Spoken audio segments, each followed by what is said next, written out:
A lot of traders say a lot of times like, oh, I always close positions too early. But they still choose to do it all the time. And they talk about it like it's just something that's happening to them. But at the end of the day, you are choosing to do that action, just like you are choosing to skip the gym or not eat healthy. You never know what the market is doing. You only know what the price is now and what the price has been in the past. What you do control is what your mental state is, how much you risk when you take a position or when you are not taking a position. I find more comfort in focusing on that because I have a sense of control, because I am the one who places these trades. Be okay with losing, because even if you make all the monetary rewards that you want or other things with trading, you are never going to not lose. Let's say the beginner trader right now, what would you tell them?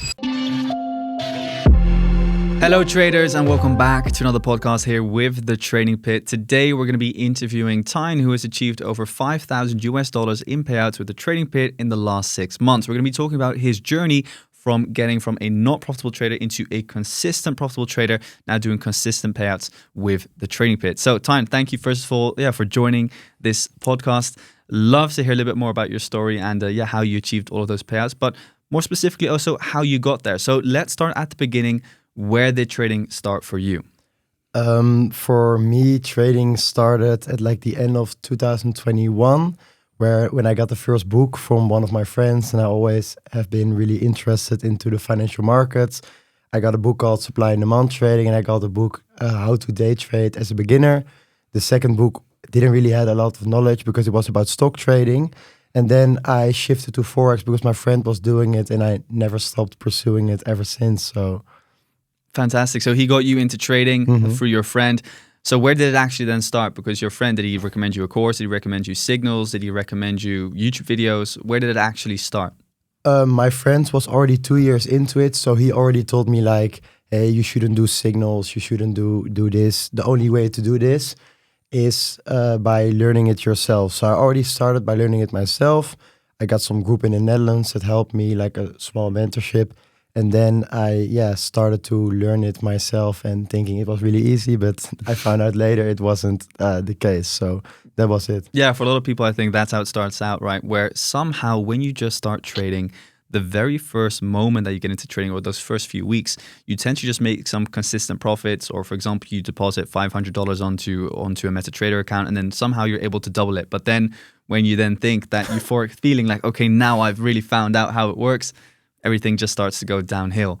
I also had that, yeah. For me, it was, I did an FT mode challenge, like a demo of it. And I thought, I passed this demo, let me get accounts. And in 3 months, I'm going to be filthy rich, etc. But then I later found out that it took a lot longer, and it's still a work in progress to become and maintain to be a profitable trader. Yeah, an everlasting journey. So then more specifically on the strategy itself, what was that actual first strategy that you used to try and pass from challenges? For me, at the beginning, the hardest thing is because I saw TradingView as just like a drawing chart. I didn't know what I was doing because I saw one guy doing this online. I saw one guy doing this.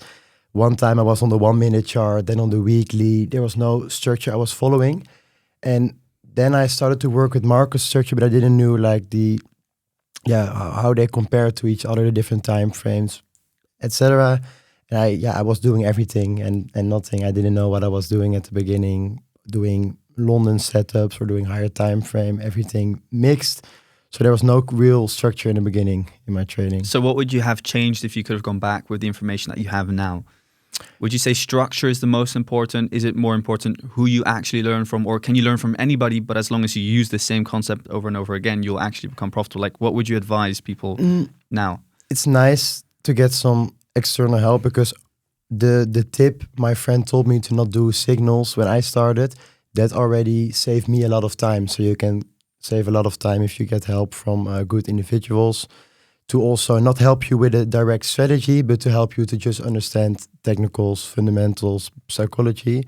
Because otherwise, if you focus too much on one strategy, you don't learn everything there is about trading, what you need to become a profitable trader. Okay, so you would say focus on more strategies, not just one. And not about more strategy, it's about what I see, and I've also, with a lot of traders I've spoke to, is they need to pick a domain of trading. So for me, it's supply and demand, market structure and liquidity.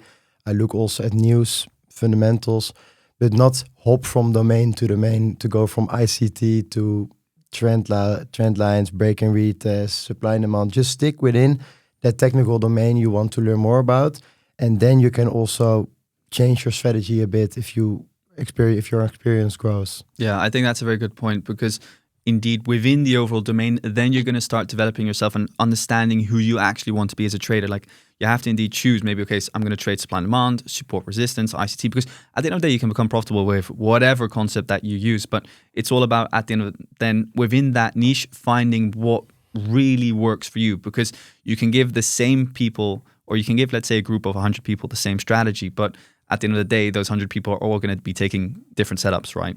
Yeah, and for me, it was the biggest part was when, like, that's the first thing, finding the domain, but then really focusing on the psychological development, like my own internal world, because I see a lot of times, a lot of traders only focusing on their strategy and learning more, reading the newest book, watching the newest podcast. But at the end of the day, you can have 10 times more knowledge, but if you don't have the ability to control yourself, then yeah, you're not getting the results that you want to see. So that's also a very big changer for me, the psychology. Okay, so that psychological aspect, because what came first for you? You were mastering the strategy already, or did you already understand from a very early age within the trading career that in order to get those consistent payouts, I also need to master psychology? Because for most traders, I think some of that psychological talk that you're doing now comes at a very or a much later stage, once they've maybe already achieved 1 or 2 payouts or already passed 1 or 2 challenges, that they then only start understanding that psychology is going to start playing a bigger game within your overall trading journey. Because at the end of the day, anybody can become profitable, in my opinion, with technicals or with a strategy.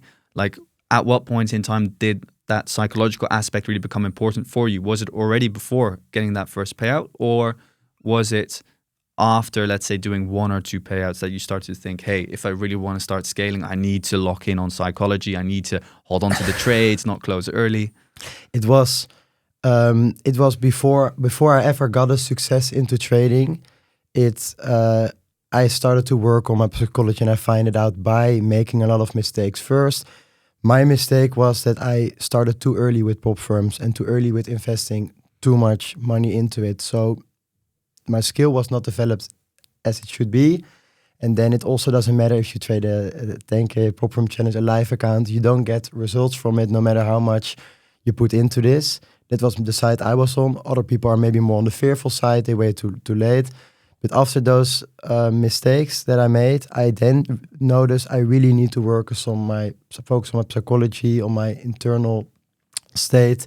And then my track record became profitable for 9 months or something. Then I got payouts. Then everything changed. So it was first by failing, then realizing it, implementing it, and now still working on it actively. Okay, and where do you then start with psychology? Because obviously when you ask, let's say, a random guy on YouTube, hey, I want to start focusing on trading psychology, what should I do? Everybody will say, go and read Trading in the Zone.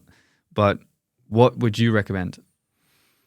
I mean, like you said, Trading in the Zone, it is a good book, but books are just books if you read it and don't implement it. For me, it's more, a lot of traders say a lot of time like, I always close positions too early. And they know, because they're not a beginner anymore, they have some experience, that behavior is not going to be benefiting them and is sustainable in the long run. But they still choose to do it all the time. And they talk about it like it's just something that's happening to them. But at the end of the day, you are choosing to do that action, just like you are choosing to skip the gym or not eat healthy. So if you in your personal life, with everything what you do, focus on that you are someone that you can trust yourself, that you can be disciplined, you will also see that in your trading. So you would say, in order to really develop your psychology in trading, you need to start by implementing real, proper structure into your own personal life. Implement routines. So for example, wake up every single day at the same time, go to the gym at the same time, meal prep yourself, and have like a very, set schedule throughout a week, so that you can become a more kind of like a mechanical trader, maybe, in a way, right? Yes, because also if you know that you want to get fitter and you need to go to the gym and you don't go to the gym, you know you have to do it to achieve your goal. And that's the same thing with trading. After some time, you know what kind of habits are not benefiting you or are not an identity of a profitable trader. Yeah. And if you choose to do it, I heard a lot of traders say, yeah, but it just happens. Like they are not the one doing that action. You have to take responsibility and ownership for it. And if you do that also with the gym and with your food and a lot of things, you shouldn't be surprised if you also do that with your trading. Okay, clear. So implementing routine, having real ownership within your personal life, that is eventually going to benefit yourself from a psychological perspective into your trading. Now, we've discussed the psychological part. Let's go back a little bit more into the technicals, because I think everybody else now really wants to understand, okay, how do you then actually trade time? Because how many payouts have you done with the trading pit now? I think 3 or 4 or something. And your largest payout was? 2K or something. Yeah, fantastic. So 2K, that's already kind of like in most, let's say, European countries, pretty much like a normal monthly salary that you're nearly making there. Now, what was the actual strategy then that made you reach that level? Because in the beginning we talked, okay, supply and demand, that's pretty much how you trade. But more specifically, like what pairs do you trade? What are the actual entry models that you use? What are the actual confluences that you use in order to become a profitable prop firm trader? As you know, we also discussed it when we were together. I trade more of a dynamic with these concepts, but for me it's higher time frame analysis based on market structure and supply and demand. That's where my analysis starts. I don't trade only forex, I trade multi-asset. So I also look at, like, let's say gold or indexes like German 40. The higher time frame analysis is the same on other pairs, but with some pairs I also take some session overlays into account, like AMD patterns on pairs where that matters more. So AMD, for anybody who doesn't know, is accumulation, manipulation, and distribution. And more specifically, it's the Asian range fake out on London Open and then the reversal down, right? And that works better on, let's say, a German 40 and EU where there's no Asian instrument involved in it. On yen pairs, I see it working not as good, but I've learned so many different stuff over the course of years, but now I'm just trying to focus on what I can control. So if I have all my technicals aligned, the higher time frame, a confirmation, and I know I'm not taking a trade out of an impulse, which is still sometimes challenging to do, then I know I have a good setup. I want to risk this, and then I take it and I reflect on it, and that's my process of making trades. And what's the higher time frame for you? Is it the daily or the weekly or the monthly? It's the weekly and the daily. I don't go higher than that. It's more of the time I started on the weekly and the daily, and I just use the time frame that give me the swing structure in a good way, internal structure in a good way, and then mark up a higher time frame narrative. If I get the confirmation then later and an entry model, then I take my positions. Otherwise, I don't take them. Okay, fantastic. So you start on the higher time frame, being the weekly or the daily. You mark out the market structure and understand in what direction the market is trading towards. And then what do you do next? You go down to the 4 hour or to the 1 hour, and what do you mark out there? Yeah, that's what I mean with dynamic. What was holding me back a lot in the beginning of my trading is that I followed a lot of things other people were saying, like, oh, you can swap over the weekend. Oh, you can only enter on one time frame. I have my higher time frame analysis always in the same way. I take also some fundamentals in account. But if I know that I was pre-planning a trade and the higher time frame was first checked, then I have a confirmation in the form of, let's say, a 4 hour that changes on that higher time frame POI. And then I look, how can I position myself into this position? And then I just place it and I reflect after it. So that's the process that goes to it. So weekly, daily, 4 hour. And then most of the time 4 hour, 1 hour as entry time frames, but sometimes 15 minutes if I really feel like I want to position myself in a sharp way into it. Okay, so more a dynamic approach using supply and demand. Interesting. Also sell stops and buy limits and market. What I don't use only buy limits or only sell stops. I also look at how can I, for this move, position myself in the most efficient way. So that's the dynamic aspects to it. All right, interesting, good to know. And now more specifically towards, let's talk about that first payout that you actually achieved with the trading pit. What was that first payout and what did it feel like? It was good to get the payout because I already heard a lot of good stories about a firm. I was only using FTMO at that time because I didn't have really good experience with Pop from before, but I heard some guys like you and Rutger, who are my friends, saying like it's a good firm. So I tried it. Great experience, great help. And I followed it. I didn't rush the account. I was just following it, preset the risk, going week in, week out, and then I passed it. And then a bit later, I got my first payout, which was 2K. And that felt nice to see also that it got accepted fast, and that the agreement that the trading pit sent me also was a very clear agreement. So a good structure to use for your trading besides my life capital. And what challenge do you use with the trading pit? One phase, two phase? What would you I recommend use people? one phase. You have a little bit less drawdown, but for me it's just nice because I feel like those two phase, if you are at a stage where you already feel like you can trade, it's just nice to skip that, to take less drawdown, but to have only one phase where you can prove yourself and can just start to begin with. So Yeah. one phase for me. All right. And would you say one phase is then slightly easier than doing a two phase, or? But it's not easier, it's just different. Because for some people, it also causes them to rush really, because they think, oh, I can have it. Yeah, they'll up the risk maybe a little bit more, right? Because you want to pass the challenge faster because you think, if I just get to this percent, then it's passed, right? Yes, or they can think, oh, because it's now one phase, I can do it easier, and they already start to rationalize about, if I pass this account and I make this amount of percentage, I get this amount of money and I can buy this and this from it. And then you get so emotionally attached. So it doesn't make it necessarily easier. That all depends on how you are going to use it. And if you're going to use it like someone with an, not professional, but like a planned approach compared to just shooting and hoping that you can pass it as fast as possible. Okay, now you pass the challenge. I think everybody at home is dying to understand, how do you actually pass a challenge? What is your method of passing prop firm challenges? Now, what for me the method is to just focus on, when my trading was going bad in the past, I focused on targets. Like, I have to make this prop firm in a month or in a week, or I have to make this percentage per month, or I have to get this win rate. I only focus after starting on the prop firm. Okay, what are we going to do? But when I have multiple accounts, at the beginning I did like one account and the other account, but now I do it just overall, and I de-size the risk if some are in drawdown. But what I did is just focus on what actions can I do on a daily basis, like my routine with trading in the week, to make sure that I do this challenge in the best way as possible and not in the fast way as possible. In the past, I wanted to do it fast.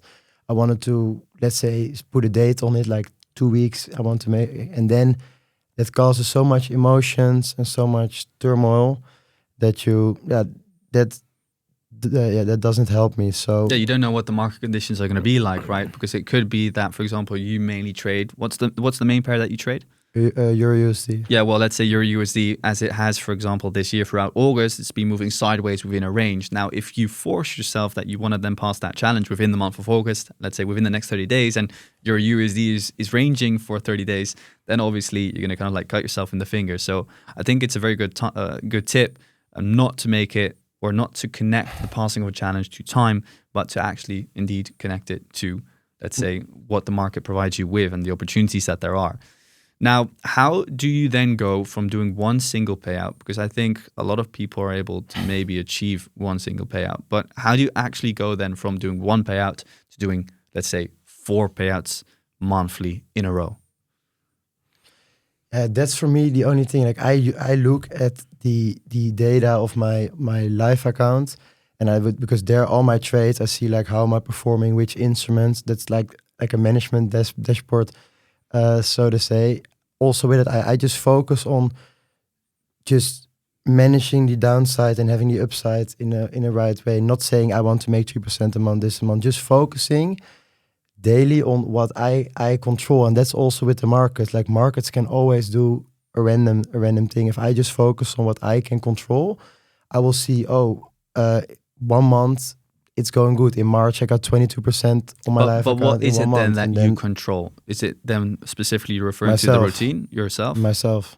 Because what I've seen with trading is, even if you see like those guys with like numbers and quants, they also, something in the world can happen that even they didn't expect it, right? So you never know what the market is doing. You only know what the price is now and what the price has been in the past is the only facts that there are. But what you do control is what your mental state is, how much you risk when you take a position or when you are not taking a position. And I find more comfort in focusing on that because I have a sense of control because I am the one that places these trades and I really have to take ownership on before I take a position. So I don't focus on I have to make this percentage. I focus on what are the habits that I know are within the identity of a profitable trader. How can I focus on doing that on a daily basis? And then I will see 1 month it's better than the other month, but at least the downside, I manage it to not be very low when I'm trading because I don't focus on something. I focus on my risk management, all the things I can control and that are directly in correlation with me. Yeah. Okay. I think you said something interesting there, talking about the habits of a profitable trader. What are those habits? Like you talked about, obviously, the routine and going to the gym or waking up at the same time. But what would you say are the 5 habits that every profitable trader pretty much has in common with other profitable traders? So what are the 5 top habits of profitable traders? Number 1, what I see is thinking that they think in probability.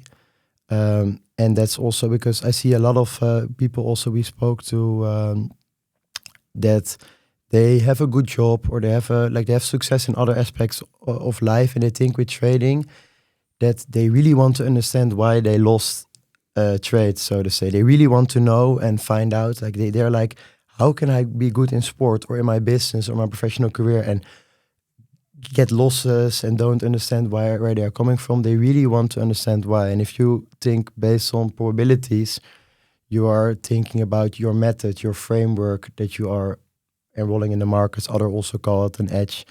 So thinking in probability that not every loss is bad and that even if you get the results that you want, you always make a loss. And then I don't know if I know 5 now at the top of my head, but second, be okay with losing because just like with the other point, even if you make all the monetary rewards that you want or other things with trading, you are never going to not lose. No. So that's something you need to embrace from the beginning on. And also, don't start too fast when you just get into this.